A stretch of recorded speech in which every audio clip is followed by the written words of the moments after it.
Hello, my name is Paul, and I'm a member of the Atlanta Free Thought Society.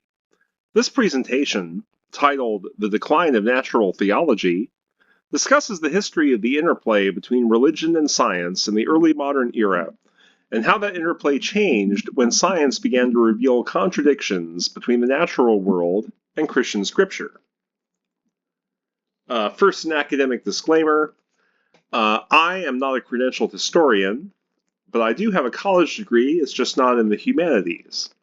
I am, however, an avid history buff who is well read in nonfiction titles, especially science histories. I've made every effort to ensure that all the information contained in this presentation is historically accurate, but I have not read every book mentioned in this presentation, although I have read some of them, and I've relied on academic summaries of the other works. So there's going to be three parts of this presentation. First, we're going to discuss the foundations of natural theology. Then we're going to talk about the moment when science began to touch the mysteries of creation. And then we're going to discuss how an anonymous book began a paradigm shift. But first, the foundations of natural theology. Natural theology is the concept that the existence of God and other religious beliefs or teachings should follow naturally from reason and the discoveries of science.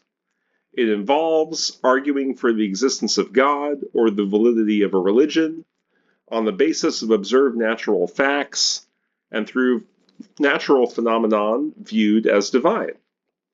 It involves seeing the complexities of nature as evidence of that divine design or action, and it involves asserting that the discoveries of science do not in any way contradict religious scripture, and finding ways to explain away any such contradictions. In the Dark and Middle Ages, there was no science. The Bible was considered to be inerrant and infallible, and all good Christians were expected to believe the literal truth of the entire Bible. All comprehensive works of history during this time trace the biblical creation story as the beginning of their history, such as at the beginning of the 6th century history of the Franks. There was no need for an idea like natural theology yet, because people were not pondering the wonders of nature, except at the superficial level of everyday experience. There was no understanding of natural physical laws, and there was not yet any perceived clockwork order of nature that needed to be explained by the hand of a divine watchmaker. Science as we know it would begin during the 16th century Renaissance and would be widely practiced by the 17th and 18th century Enlightenment, the point at which European scientific knowledge finally exceeded the level of knowledge of the ancients. Natural theology was adapted from similar ideas from antiquity, which had been applied to different gods, but which still had the same goal: understanding the works of nature as being part of the divine. Here are some philosophical contributors to natural theology. First, we go back to the Roman era, when Marcus Tullius Cicero wrote De Natura Deorum in 45 BCE. In that book, Cicero discussed the creation of the world, the providence of the gods, and denied that a world so beautifully adorned could be formed by chance or by a fortuitous concourse of atoms. Also, we have John Ray in the start of the Enlightenment. He was the scientist credited with inventing the concept of a species, and he considered how nature worked as a whole, arguing that God's will was expressed in his creation of all that was visible and invisible. And then William Paley wrote a book actually titled Natural Theology in 1802, which is the first book to propose the watchmaker analogy that insists that God's design is required to explain nature's complexity. Charles Darwin, Stephen Jay Gould, and even Richard Dawkins would write rebuttals to Paley's arguments over the next few centuries. The divine omnipresence stands in natural theology upon this foundation: a law of nature cannot execute itself. A law refers us to an agent or being in whom that power resides, who may be taken to be omnipresent. And that comes from William Paley's book on natural theology, and that was generally the thinking. The laws were created by God, and he actually uses his powers to carry them out.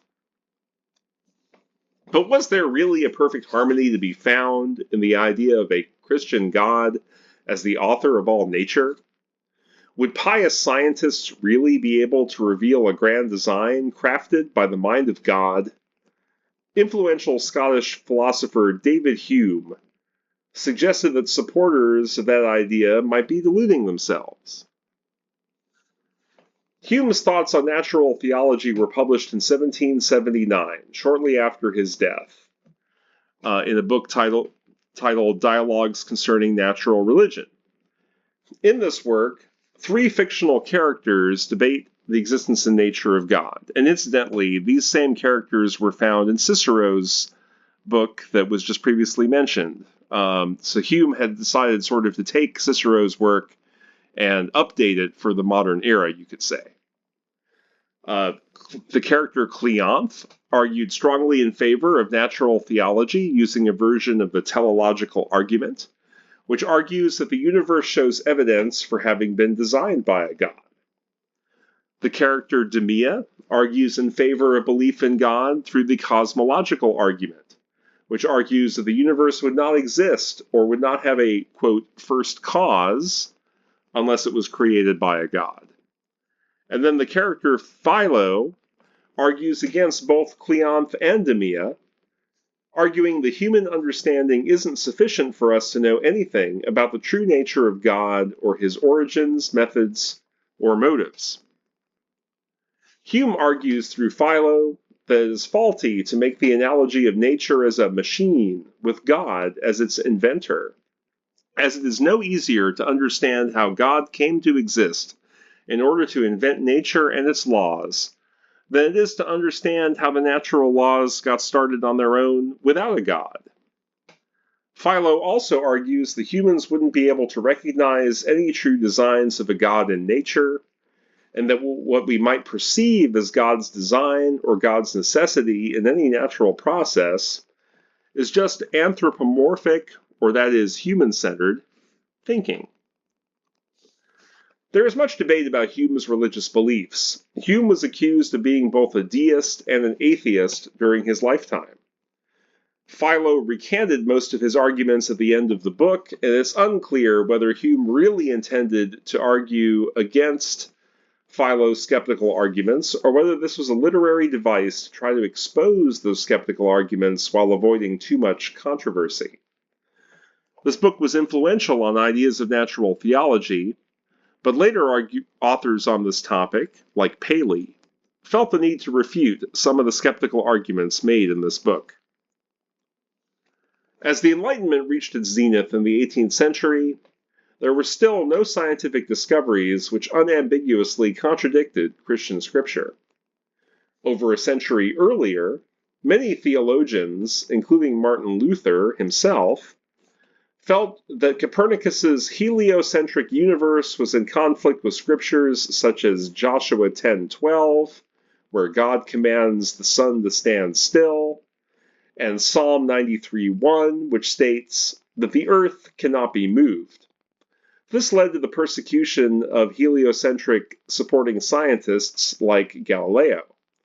However, by the Enlightenment, Newton's laws of gravity have provided a mechanism of action for heliocentric orbits, and it made such excellent predictions that both Protestants and Catholics came to accept the arguments of George Rheticus, who was Copernicus's assistant, who first argued that conflicting scriptures were too ambiguous to be completely incompatible with heliocentrism. In 1650, around the start of the Enlightenment, Archbishop James Ussher of Ireland calculated the famous date of 4004 BCE for the biblical creation story.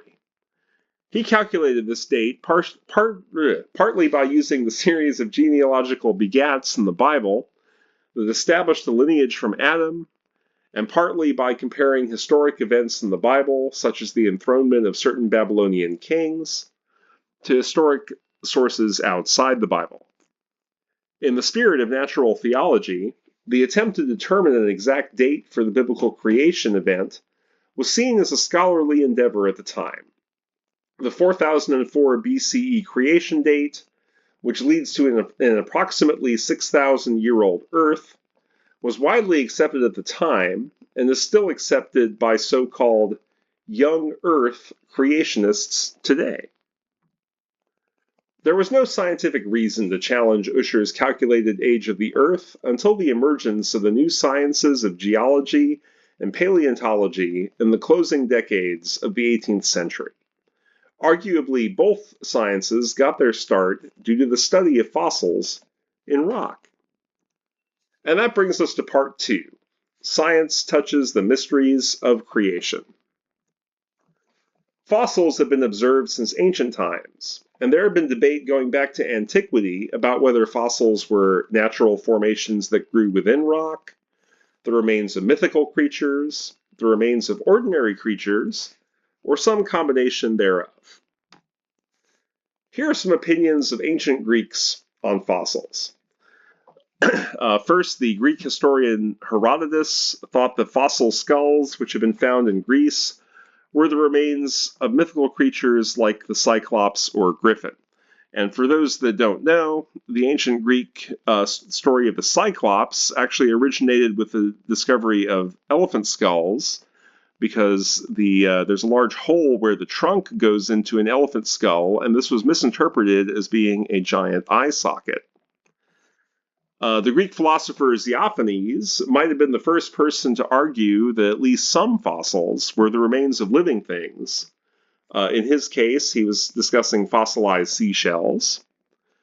And finally, the very famous Greek philosopher Aristotle believed that fish fossils he encountered were evidence that certain kinds of fish live only in the ground and can only be found by digging. Fossils were also mentioned in the epic work Natural History by Pliny the Elder, the Roman, who wrote his book in 77 CE. But he did not understand the significance of the fossils that he wrote about.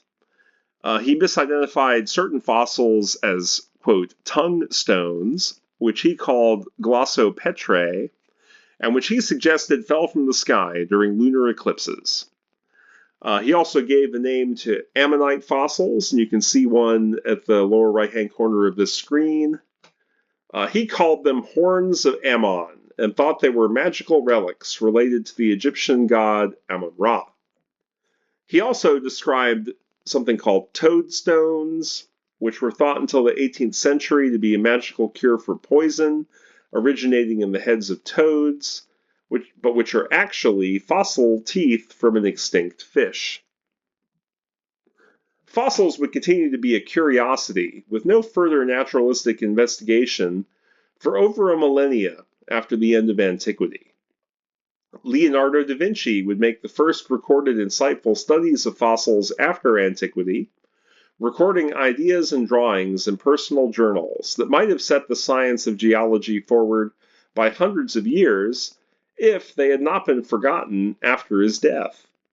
His work with fossils was not rediscovered until the 19th century, after the insights that he had made in the 16th century had already been made by others. The science of geology would not really get started until 1667, when Danish naturalist and later Catholic priest Nicholas Steno realized while dissecting a shark that Pliny's mysterious tongue stones were in fact simply shark teeth and rock. And here we have an illustration of the glossopetrae from Steno's book. As you can see, it's simply shark teeth. Steno was inspired by his shark tooth discovery to undertake serious investigation into fossils. And after a few years of personal research, he would write the first ever scientific book on fossils. He would also become the first person to suggest a theory for how fossils can find their way into rock, suggesting a theory for the formation of what we now call sedimentary rocks. Steno also laid the foundation for the later science of geology in this book, as he proposed some general principles for the arrangement of layers of strata found in mountains and hillsides. And here are some of Steno's principles that he came up with and which we still follow today. First, there's the principle of original horizontality, which is the idea that gravity originally deposits strata in the horizontal direction, meaning that any bends or folds in the strata that you might see had to have been caused by a later deformation of the rock.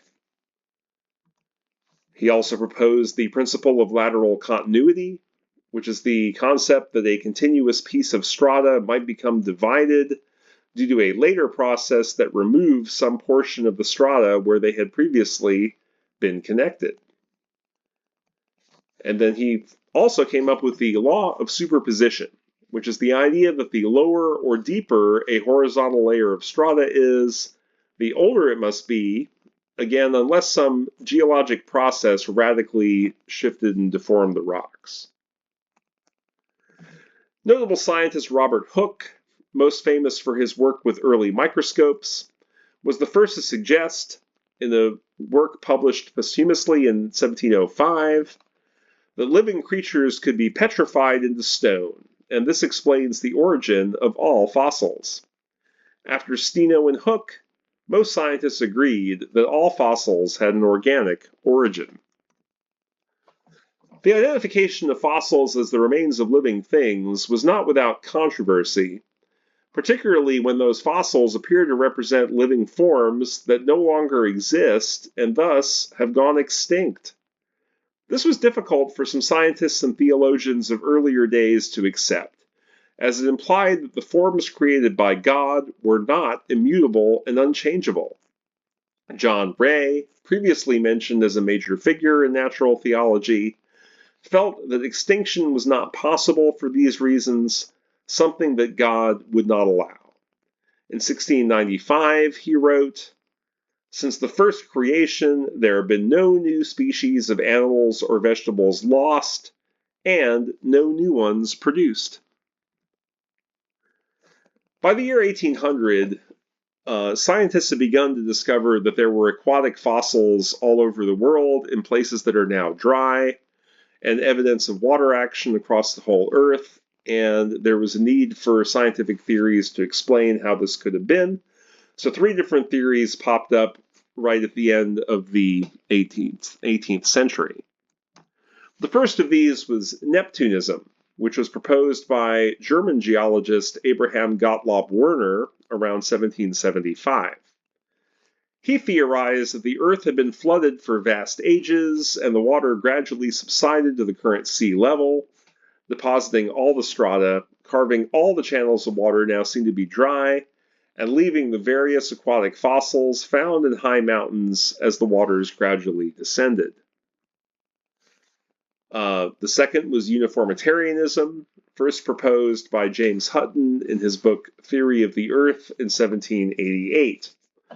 He suggested that slow geologic processes continuously reform land into sea and back into land, resulting in a large number of strata permeated with aquatic animals. This, and similar theories proposed later that explain geology as the result of slow, continuous processes, were called theories of geologic uniformitarianism. And then finally, we have catastrophism, which was proposed by French geologist Georges Cuvier in several of his books published between 1796 and 1812. He argued that the divisions between strata were the result of catastrophes like floods or volcanic eruptions. A religious Christian, he theorized that different fossils were found in different layers because God remade the world each time he sent a new catastrophe. This theory would, of course, be dubbed catastrophism as a result. In 1796, Cuvier also became the first scientist to conclusively prove that evolution is real, when he demonstrated that a fossil tooth from an elephant-like creature that he obtained was not a match to a tooth from any living elephant species, and must therefore come from a similar extinct animal. He named the extinct species mastodon, meaning nipple tooth, due to the conical points on the top of the tooth which made it distinct from that of other elephants. Cuvier was also the first geologist to extend Steno's superposition principle to fossils, seeing all fossils in the same layer of strata as coexisting in the same general time period, while fossils in lower layers were from earlier time periods. This fit nicely with his discovery of a rock strata without mammals, living in a time period he called the Age of Reptiles.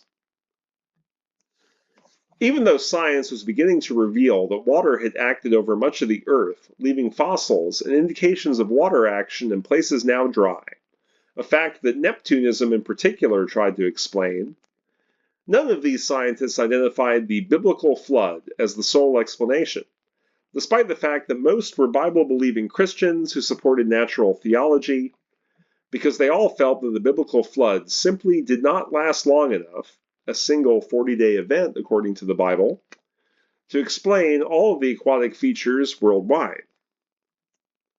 All three of these geological ideas also required a vast age for the Earth that could not be reconciled with Ussher's 6,000-year chronology.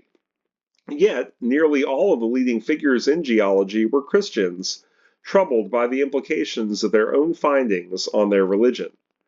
They sought ways to reconcile their own scientific findings with their Christianity.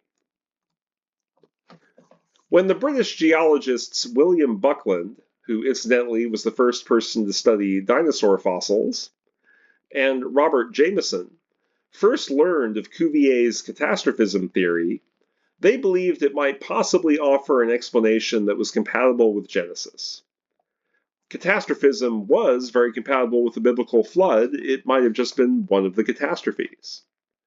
Catastrophism also offered a plausible, scripturally approved reason for extinction, namely that God remakes his entire creation through periodic catastrophes. Extinction wasn't so troubling if God did it intentionally. And it proposed that extinct creatures in each layer of strata were special creations of God that were not directly related to creatures in earlier or later strata, and therefore did not require any theory of transmutation, which we would call evolution today, in order to explain. Although the Mosaic account of the creation of the world is an inspired writing, and consequently rests on evidence wholly independent of human observation and experience, still it is interesting, and in many respects important, to know that it coincides with the various phenomenon observable in the mineral kingdom. And that came from Robert Jameson in a foreword to an English translation of Cuvier's works in 1812. In 1814, Scottish Presbyterian minister Thomas Chalmers would propose an idea called gap creationism. And this is the idea that there could be any gap of time in between each of the 6 days of creation in the book of Genesis, without contradicting the biblical text. He proposed this due to the growing consensus in geology that the Earth must be more than 6,000 years old. Virtually all serious geologists, those that weren't deists anyway, accepted this concept soon after it was proposed. But it wasn't a perfect solution, as the Genesis creation account indicates God didn't create the sun until the day after he created plants. From 1833 to 1836, a series of books on scientific philosophy called the Bridgewater Treatises were commissioned by the will of a recently deceased rich aristocrat, Francis Egerton, 3rd Duke of Bridgewater, who wanted to assure that natural theology remained firmly dominant in science, despite the controversial new findings of the age. Each of these books were written by different authors, both scientific and religious, all advocating for natural theology, and some also advocating for gap creationism. But scientific interest in catastrophism would wane after Charles Lyell wrote Principles of Geology in 1833. Principles made compelling and influential arguments in favor of the geology we see on Earth being the result of long, slow, uniform processes rather than periodic catastrophes. Also, Cuvier, who had been the biggest intellectual defender of his own catastrophism idea, died of cholera the year before it was released and was not able to counter Lyell the way that he had countered other authors who had written books that were critical of catastrophism.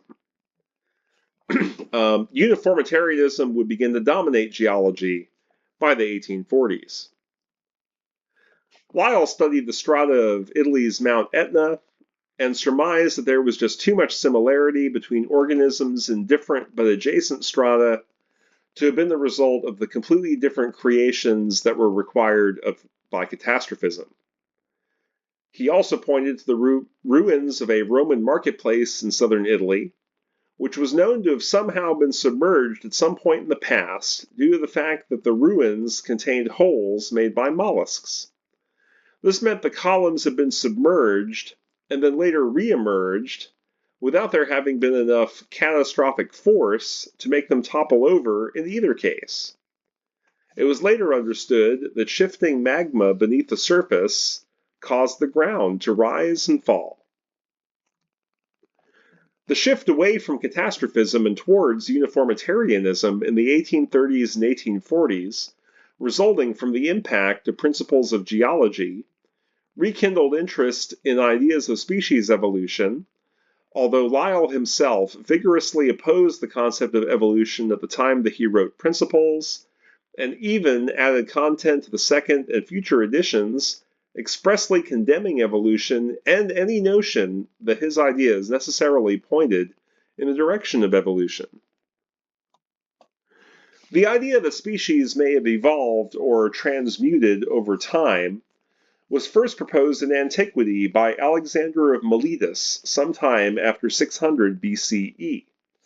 However, the highly influential Platonic Greeks argued later that life forms do not change from their perfect forms, and this became accepted Catholic dogma.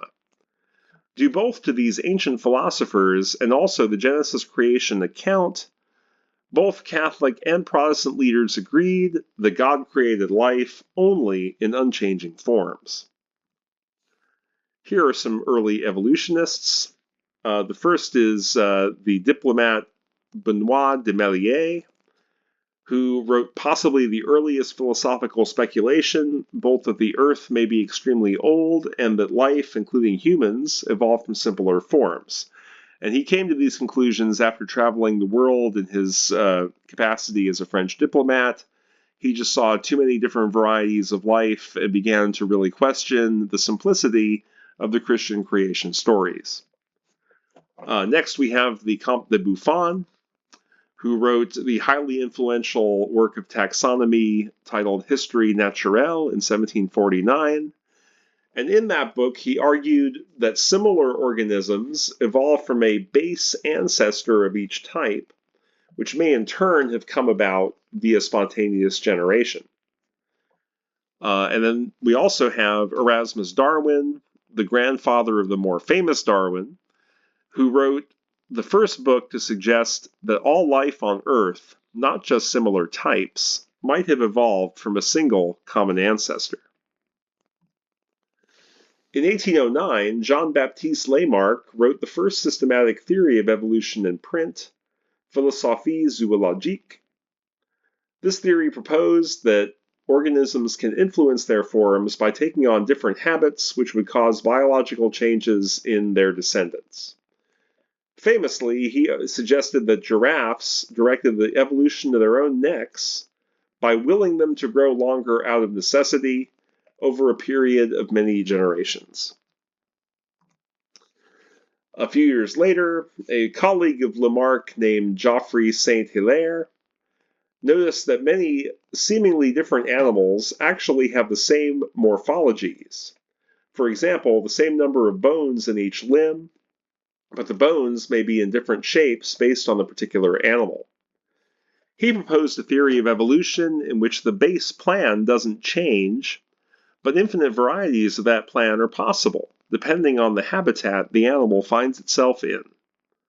This idea is similar to the one that was proposed earlier by Buffon, but is more specific about what is meant by a similar type which can evolve.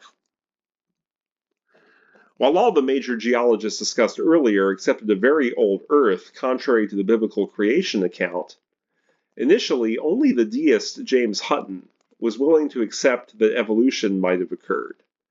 The others, and indeed the entire establishment of science at the time, deeply influenced by Christian natural theology, saw ideas of evolution as fundamentally incompatible with Scripture, because evolution implies God did not specifically design any life form except possibly the first one, or first one of a type, denying more aspects of the biblical creation than just the timing. Also, a process of evolution makes it implausible that God created humans in his own image directly, as stated in Genesis 1:27, as that would imply God himself followed the same evolutionary processes that led to our appearance, or that he somehow fitted our evolutionary path to result in our resembling him. Meanwhile, another scientific question with religious significance began to be considered around the same time as the new ideas in geology and paleontology. This was the question of how the solar system came to exist. Today, we have ample evidence that the solar system, and indeed all star systems, originated as cosmic gas and dust which condensed under its own gravity, an idea which is called the nebular hypothesis. Here are some scientific contributors to the nebular hypothesis. First, we have Isaac Newton, who famously established the principle that the force of gravity acts everywhere and upon all things, both on Earth and in space, where it produces the orbits of the planets, in his book Principia Mathematica, 1687. And then about 75 years later, in 1755, the German philosopher Immanuel Kant would become the first person to actually propose the nebular hypothesis, suggesting that the solar system condensed from space dust under its own gravity in his book Universal Natural History and Theory of the Heavens. And then at the end of the 18th century, French mathematician and polymath Pierre-Simon Laplace, apparently unaware of Kant's work, proposed the same idea, along with mathematical formula for how it could work, in his book Exposition of the System of the Earth in 1796. The nebular hypothesis was unsettling from the perspective of natural theology, because it suggested that the processes which formed the solar system were not unique and probably also formed other star systems, and that therefore the universe must be full of planets, which is something we have only recently begun to directly prove with modern space telescopes. A universe full of planets is probably also full of other forms of life, and perhaps also full of intelligent life, or at least both of the major thinkers who considered that question prior to the year 1800, Giordano Bruno and Bernard Fontenelle, came to that same conclusion. Any kind of life on another planet would require another divine creation, and the biblical creation story implies the existence of only the heavens and the earth, without mention that God created any kind of life in the heavens. Worse, the idea of intelligent life on other planets calls into question the special relationship between humans and God mentioned in the creation account. It is also worth mentioning that the Platonic Greek thinkers that had so much influence on Christian thought felt strongly that the Earth is the only habitable world in the universe, believing everything outside the Earth, including the Sun and other planets in this solar system, were all made out of something called ether. And finally, we come to an anonymous book that begins a paradigm shift. In 1844, an anonymous book was published that would force the entire establishment of science to do battle with all of these controversial ideas at once. The book, titled Vestiges of the Natural History of Creation, weaved together the sum total of what was known or speculated at the cutting edge of science at the time, and unlike some earlier controversial works of science, was published in a highly accessible style for a layman reader to understand. Topics covered in Vestiges included the nebular hypothesis of star and planet formation, including speculations on the plurality of worlds and life on other planets. It discussed the geologic ages identified up to that time and the vast spans of time each of them occupy. It discussed the various kinds of fossil organisms that had been found in each age, and how the fossil record shows simpler and simpler forms as you go further into the past. It contained speculations on the evolution of those fossil organisms, including the morphological arguments made by Saint Hilaire. It had speculations about the origin of life, with a nod to spontaneous generation. It contained speculations on how the human brain and consciousness may not be fundamentally different from the animal brain and consciousness, which was contrary to mainstream ideas first established by René Descartes in the 17th century. And finally, it had speculations on the origin of human language and civilization, and espoused the then new Indo-European language theory, which is still accepted today, which suggests that most of the languages of Europe, Caucasia, Persia, and even India had a common origin. The book became a bestseller, which was widely read and published in 12 editions between 1844 and 1884. It became the best-selling popular science book of the 19th century, and in a sense, it was akin to being the Carl Sagan's Cosmos of its day, in that it tried to distill all that was known about natural history into an entertaining and fascinating account that could be understood by laypeople. Here are some famous readers of the Vestiges. Queen Victoria and her prince consort obtained some of the first editions of the book and were known to have read them. British Prime Minister Benjamin Disraeli read the book and also commented in a diary that the controversy of the Vestiges was, quote, convulsing the world. The poet Alfred Lord Tennyson wrote a positive review of Vestiges, saying that it contained many speculations that he had become familiar with through other books, and that it weaved these all together extremely well. And then finally, Abraham Lincoln's early law partner said that after he acquired a copy of the book, he read it voraciously, couldn't put it down, and that he was deeply impressed by the ideas of a law of species evolution that were present in the book. Vestiges was published anonymously because the author knew that many of the ideas in the book were controversial. The book itself is not atheistic.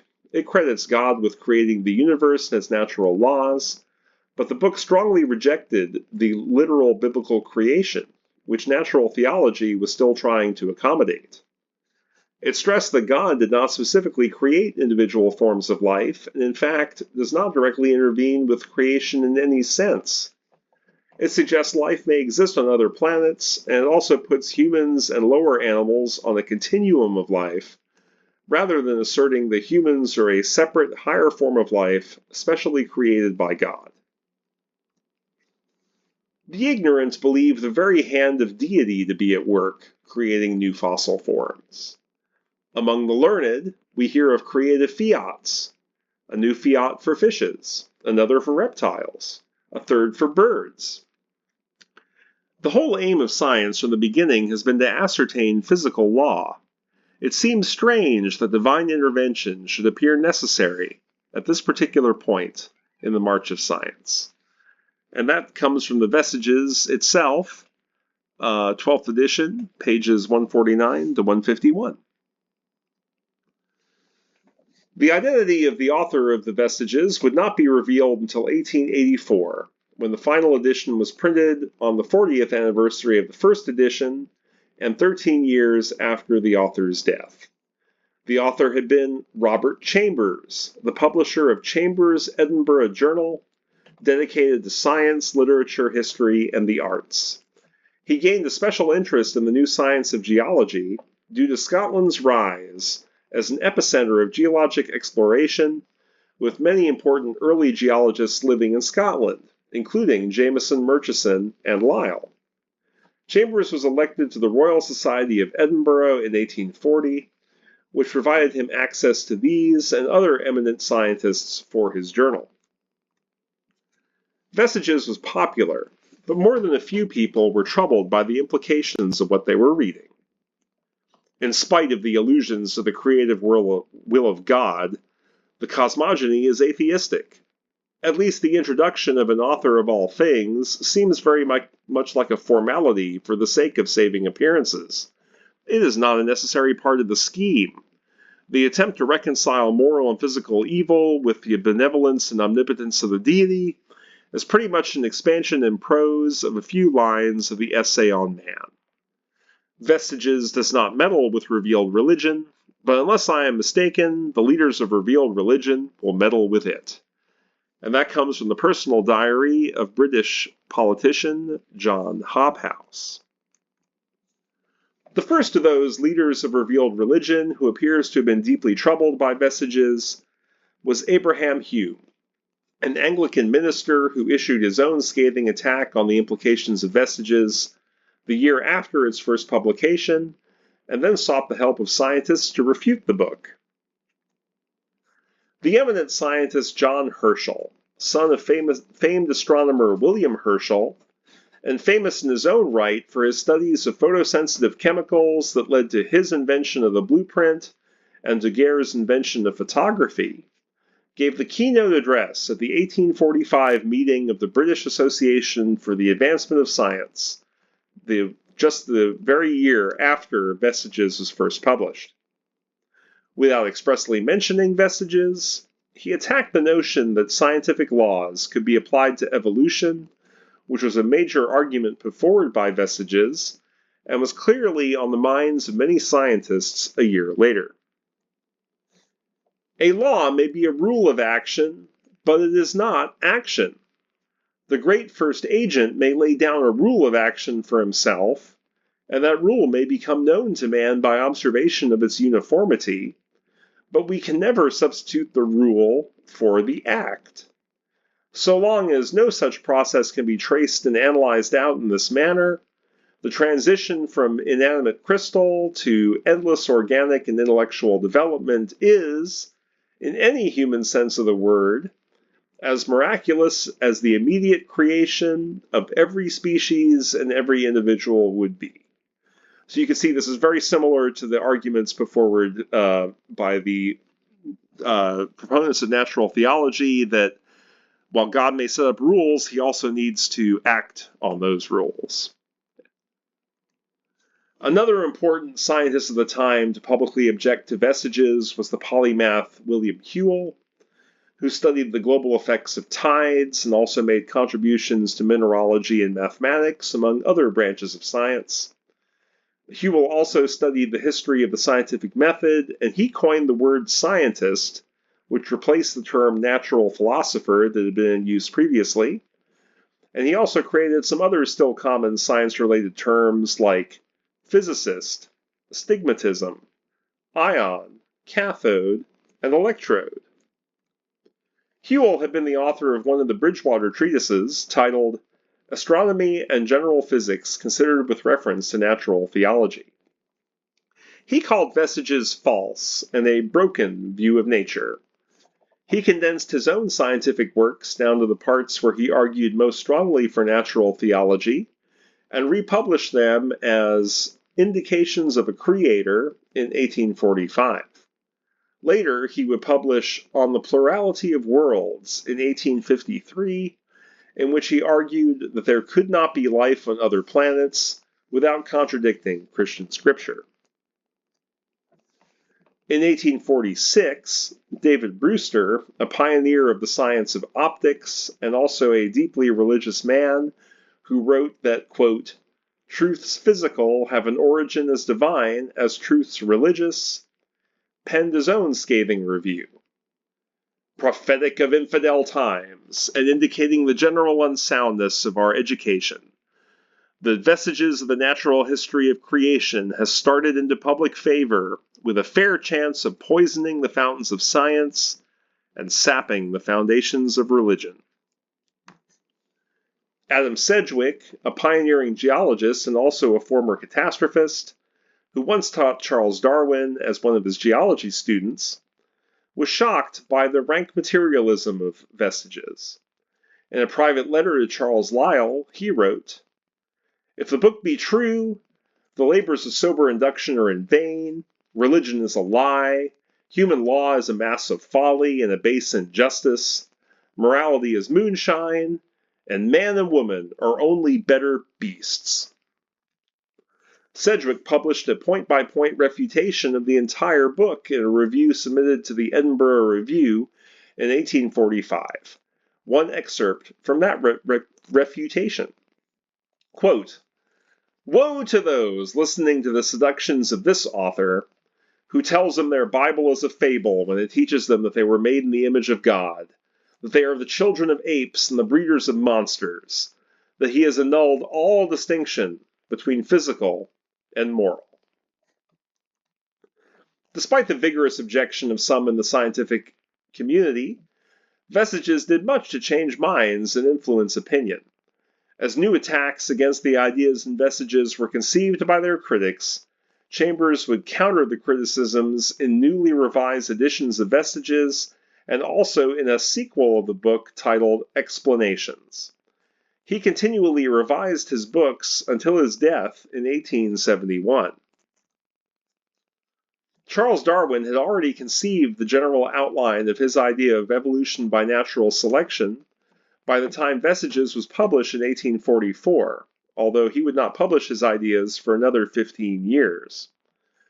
Private correspondence shows that Darwin was interested in the controversy that Vestiges was creating, and in particular, he was well pleased to find that he had not overlooked any of the arguments made by Sedgwick in his written attacks on the idea of evolution.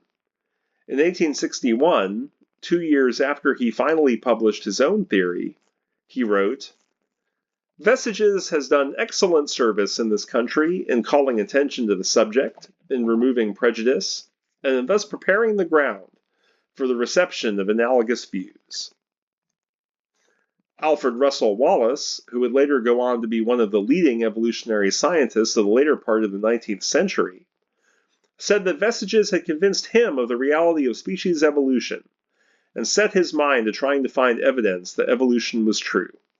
In 1845, he wrote the following in a letter to fellow naturalist Henry Bates. Quote, "I do not consider Vestiges a hasty generalization, but rather as an ingenious hypothesis strongly supported by some striking facts and analogies, but which remains to be proved by more facts and the additional light which more research may throw upon the problem."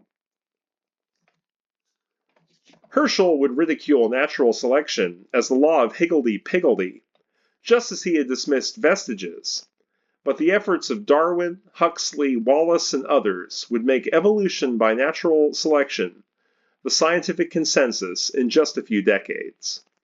By then, even some theologians began reinterpreting divine creation on its terms.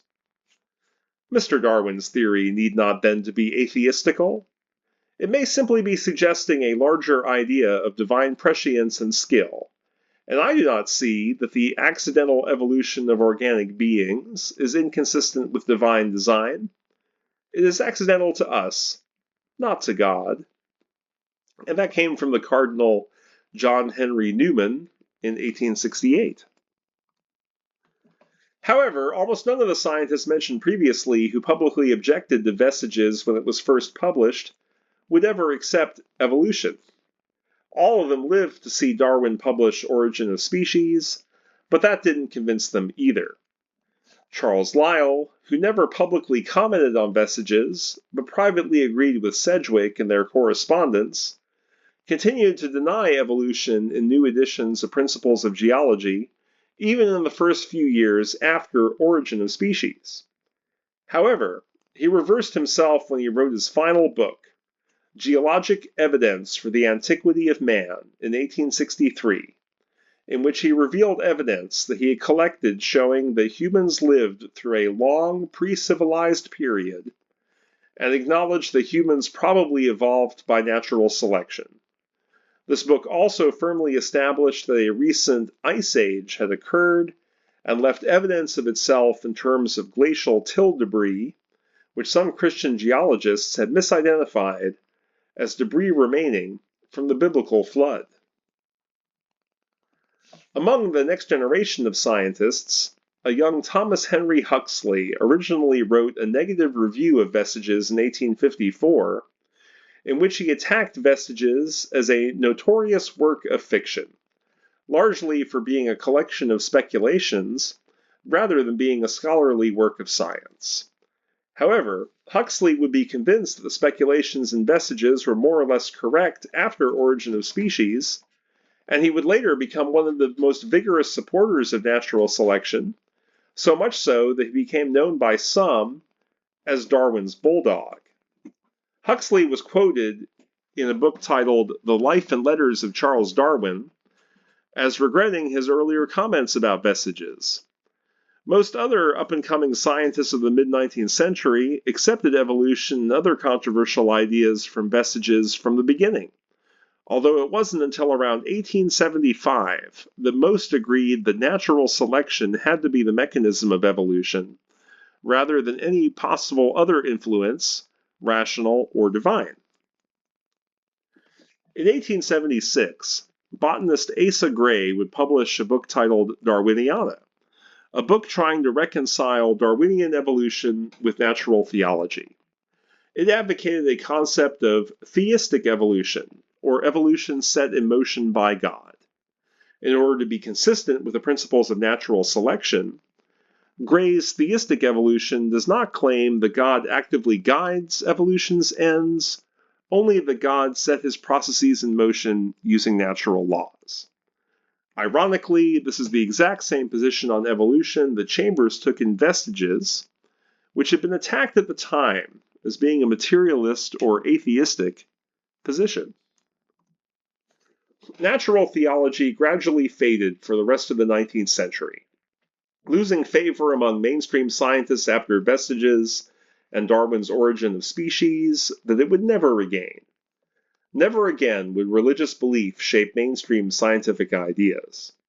Never again would mainstream scientists promote a particular theory, like catastrophism, because it was perceived to be a better fit for Christian scripture than other competing theories. Approximately 50 years after the scientific community came to the consensus that natural theology should yield to natural selection, Albert Einstein objected to the inherent randomness of the new quantum theory of the motion of tiny subatomic particles. Einstein wrote a letter to fellow scientist Max Born, which contained a quote that has been famously paraphrased, but here's the original. Quantum theory produces a good deal, but hardly brings us closer to the secret of the old one. I am convinced he does not play dice. And that was from Albert Einstein in 1926. Einstein's opinion that quantum theory should be discarded because it was too random to allow room for God was a minority opinion among scientists when he expressed it, and despite his personal stature as possibly the greatest scientist since Isaac Newton, he was unable to affect the path of mainstream science, which was perfectly willing, by the early 20th century, to accept a completely random, materialist universe where physical laws arise because of mathematical probabilities over huge numbers of events, rather than because of concrete absolute rules, such as those that might have been designed by an architect of nature. Before 1775, Enlightenment science treated Christian scripture as an inerrant truth that could be woven into scientific theory. But just a century later, it became untenable to be both a biblical literalist and an unbiased scientist. Science did not unfold in the way that met natural theology's goal of asserting the validity of God's divine plan of creation as outlined in Christian scripture. In fact, it largely did the opposite.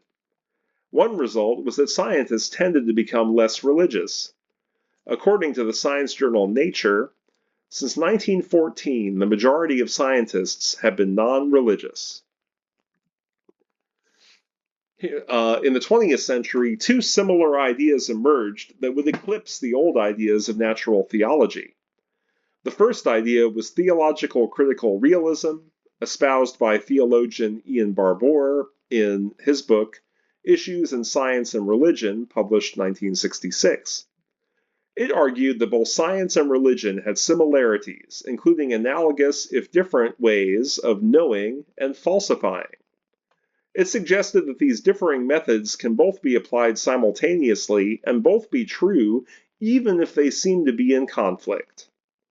The kernel of the same idea also forms the basis of the concept of non-overlapping magisteria that was popularized by the American paleontologist Stephen Jay Gould in his book Rocks of Ages, published in 1999. These ideas both suggest that what your religion informs you doesn't actually have to match what reality demonstrates, yet can somehow still be true. I suspect neither of these 20th century ideas would have seemed reasonable to the 19th century religious scientists who genuinely wanted to unlock the secrets of nature and reality, but could not accept scientific findings that conflicted with their religious beliefs. It would have seemed to them like an admission that religious teachings and holy scriptures are incorrect about the true nature of reality and history in ways that cannot possibly be reconciled. In other words, a great surrender, which of course it is. Some mysteries in the Vestiges are still unsolved today. We still don't have a clear understanding of how life began. We also don't have a full understanding of how the universe began. We have evidence of a Big Bang, but we don't understand why it happened. We still don't have evidence of life beyond the Earth, the discovery of which would have profound implications for both biology and theology. Eventually, the above mysteries will fall under scientific inquiry. When those mysteries are unsealed, the findings seem likely to once again conflict with religious ideas. At that point, there may well be another revolution in the interaction between religion and science. That concludes the presentation. Thanks for listening. If you have any questions, please do add them to the comments on this video. We'll be happy to reply to them. And again, thanks for watching. I also have some sources and references for this presentation that I'd like to present briefly. I will have them up for the remainder of the video. And again, thanks for watching.